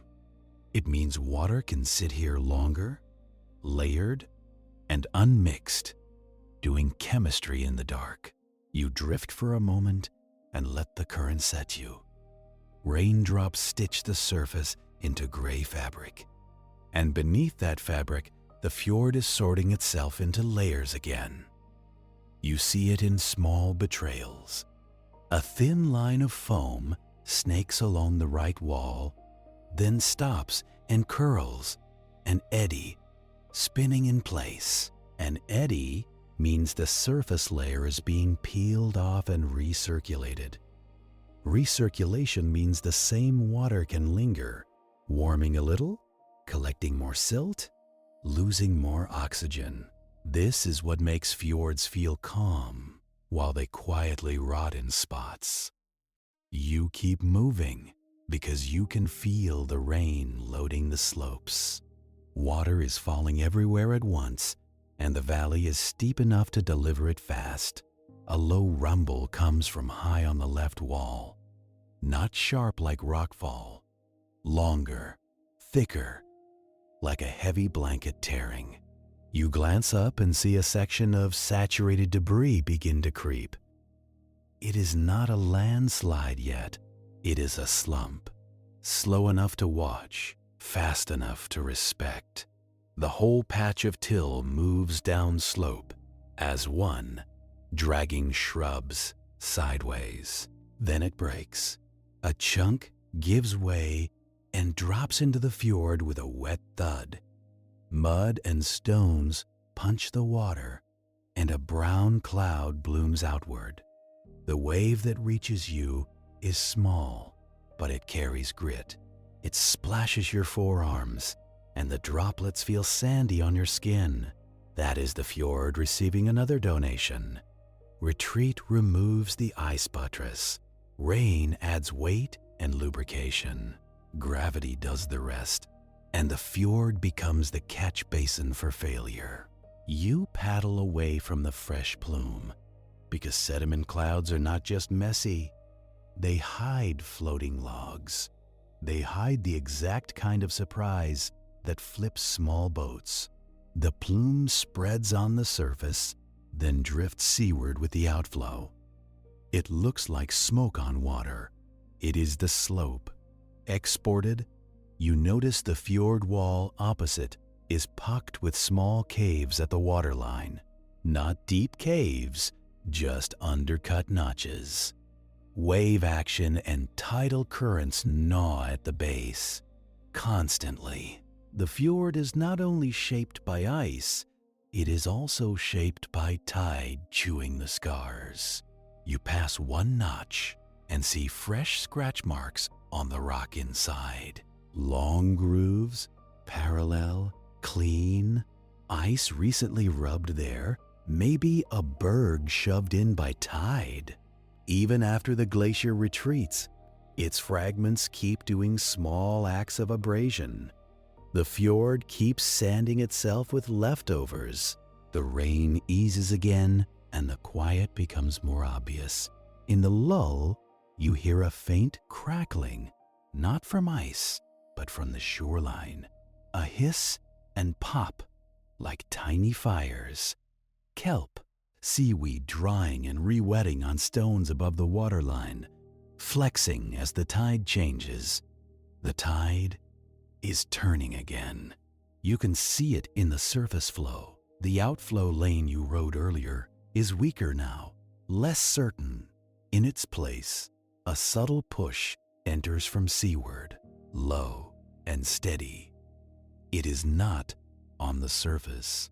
It is deeper, and you feel it as resistance to your paddle. The deep inflow is strengthening with the tidal phase. Salt water is pushing in under you, heavier and patient, and as it pushes, it meets the sill you crossed. It spills over like a slow waterfall you cannot see. That spill is called renewal when it happens.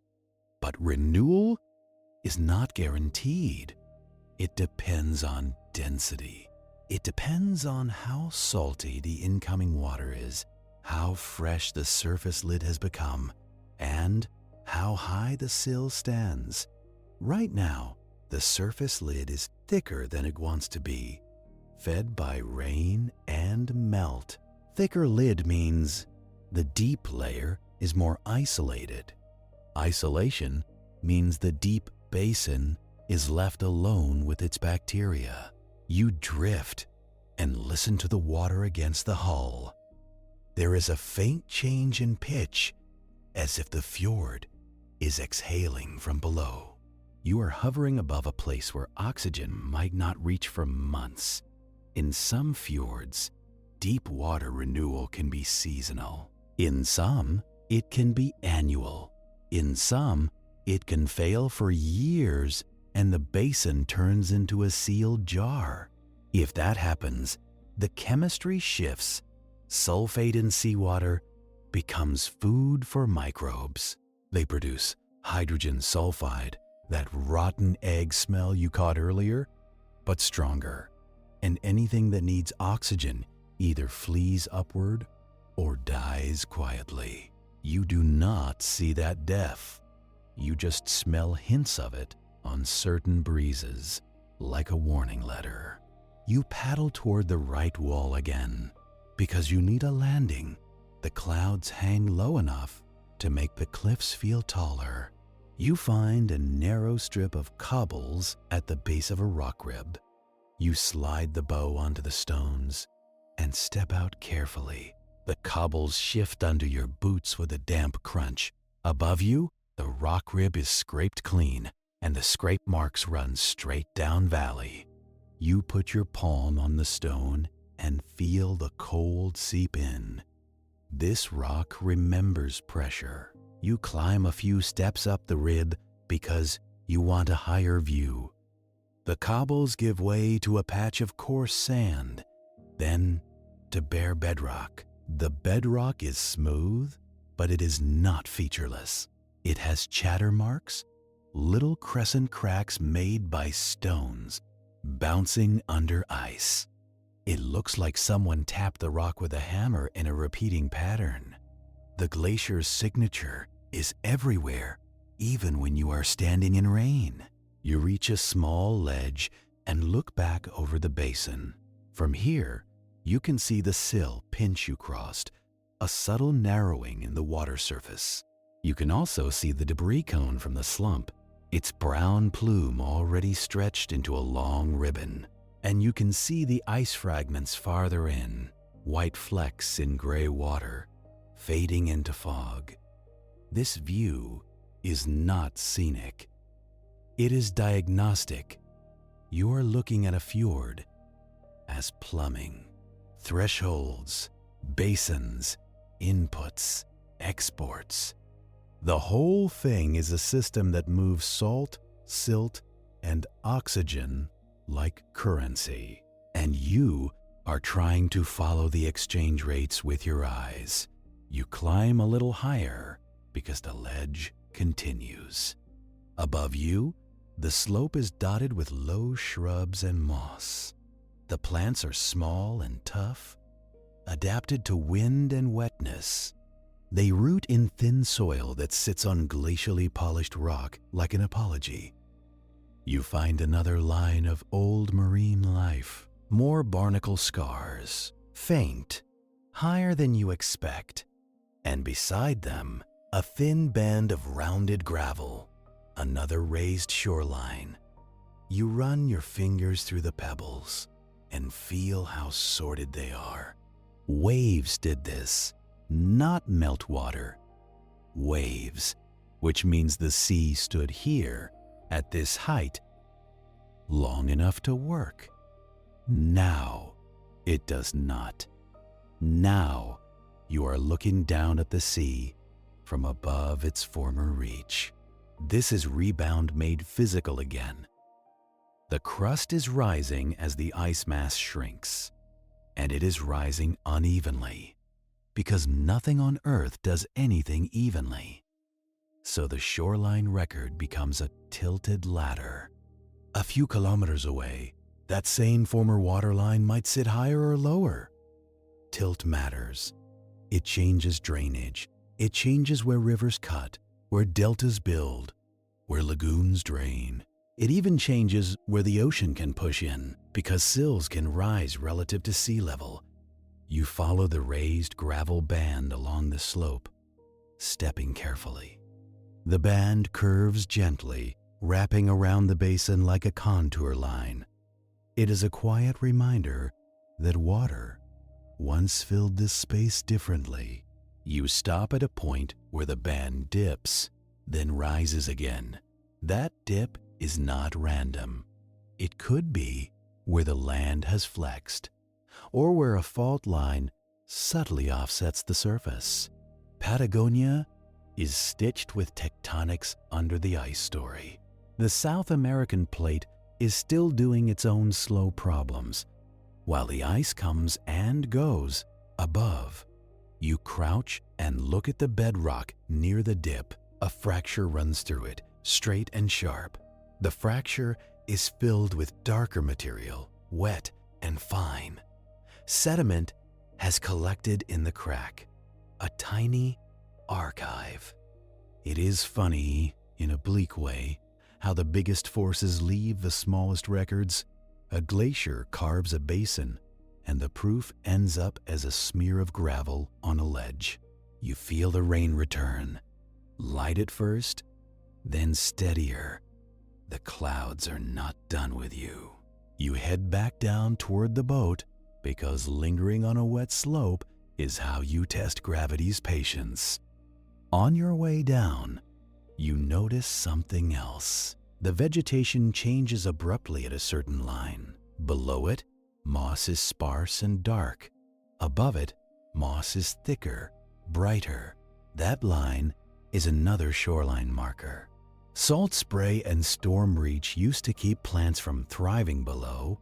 Now that reach is lower, so plants have moved down. Rebound is not just lifting rocks, it is lifting ecological boundaries. You step back into the boat and push off. The hull scrapes once, then floats free. You take a few strokes and re-enter the deeper basin. The water feels different now, and you cannot fully explain it. It is the same fjord, but the tide phase has shifted the mood. The surface outflow is weaker. The deep inflow is stronger. That means the fjord is inhaling. Salt water is sliding in beneath the fresh lid, carrying oxygen like a gift the basin may not accept. If the incoming water is dense enough, it can plunge and displace old deep water. That old water then rises and exits, sometimes in a slow overturning. If the incoming water is not dense enough, it stalls at the sill, and the deep basin stays stagnant. You cannot see the density, but you can see the consequences when mixing happens. A patch of surface water ahead turns slightly greener, like diluted paint. That green is phytoplankton responding to nutrients stirred up. Nutrients often sit in deeper water, trapped. When renewal or internal waves bring them up, life notices quickly. The fjord, in its own indifferent way, feeds what can respond fast. You paddle toward the green patch and feel the surface become smoother. The boat glides as if on oil. Fine sediment can do that too, but this looks different. This looks alive. You trail your fingers and feel nothing but cold. Life does not need to feel like anything. It only needs light and chemistry, and it gets both in stolen moments. You keep moving because the basin is not your destination. Your destination is understanding how quickly the system is changing. And for that, you need to go back toward the places where ice and water are still negotiating hard. You follow the main channel inland again, against the weakening surface outflow. It takes effort now. Each paddle stroke feels like pushing through thick air. The current is not strong enough to stop you, but it wants to. The fjord does not exist for your convenience. As you approach the earlier bend, the rain becomes heavier again. It drums on your jacket hood and runs down your sleeves. Your hands are numb, but the numbness is useful. It narrows your world to immediate tasks. Keep balance. Avoid sharp ice. Read the water. You round the headland and re-enter the corridor where brash ice was thicker. The ice has shifted since you left. Lines of fragments now stretch across the channel like loose fences. Those fences show you convergence zones again. And the convergence zones are moving because wind and tide are changing. The fjord rearranges its surface clutter the way a mind rearranges worries at night. Same materials, different pattern. You pick a gap and thread through carefully. A larger fragment drifts close, and you see its surface dusted with dark grit, debris on ice. That is another acceleration factor. Dark grit absorbs sunlight. It warms the ice surface. It increases melt. The grit can come from rockfall, from wind-blown dust, from volcanic ash carried from far away. Patagonia gets dust from places you would not expect. The world is connected by air, and glaciers are sensitive to what air delivers. You pass the fragment and watch it rotate slowly. As it turns, a cleaner blue face appears below the grit. The contrast is stark. White ice is reflective, stubborn. Dirty ice is absorbent, compliant. The glacier does not retreat evenly because its skin is not evenly clean. You hear that distant thumping again, the slow footsteps of ice collapse. The sound is closer now. It comes from the direction of the tributary embayment you visited. You paddle toward it because you want confirmation. You want evidence that the acceleration you feel is not imagined.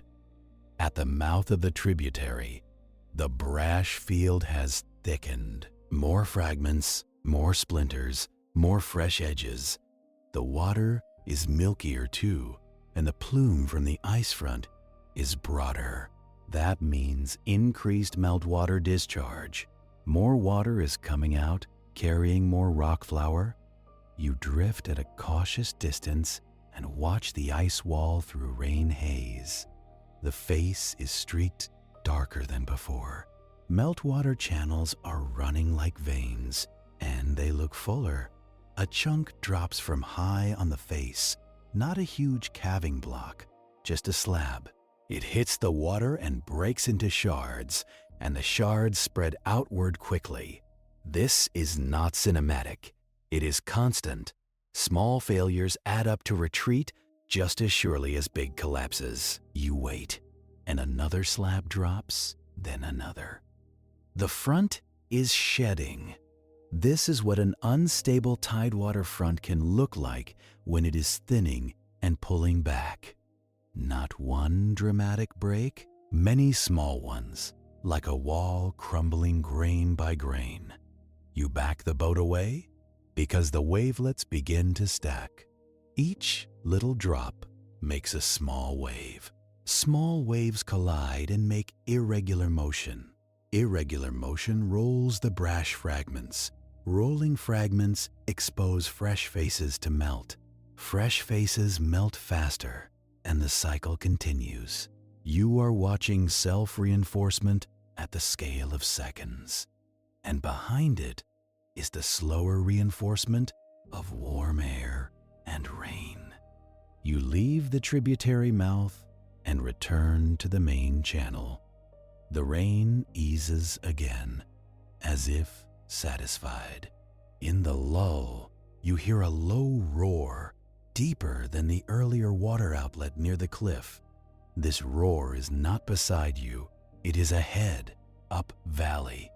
It has the steady power of a large discharge, a main subglacial outlet, or a big surface stream feeding directly into the fjord. You paddle toward it because it is the sound of the glacier's internal plumbing on full blast. As you move, the water becomes milkier. The surface takes on that smooth, dampened texture again. Your paddle blade disappears quickly when you dip it. Visibility is gone. The fjord feels thicker, more like slurry. This is rock flour concentration rising. The glacier is grinding hard, and the system is exporting the grind. You finally see the source. A broad stream pours from a low notch at the base of a debris-covered ice margin. Not a clean white face. A dirty tongue, armored in stones, slumped toward the water. Debris-covered ice can melt slower on top because rocks can insulate, but it can also melt faster where the debris is thin because dark stones absorb heat, so the surface becomes uneven, pocked with holes and ponds. And water finds those holes, and then finds cracks, and then finds the bed. The stream you see is not just rainwater.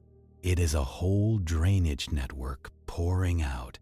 It hits the fjord and spreads in a fan, then gets swept along the surface. You watch the fan's edge curl. At its boundary, the plume meets saltier water and rides over it. Then it slows, and the finest sediment begins to settle.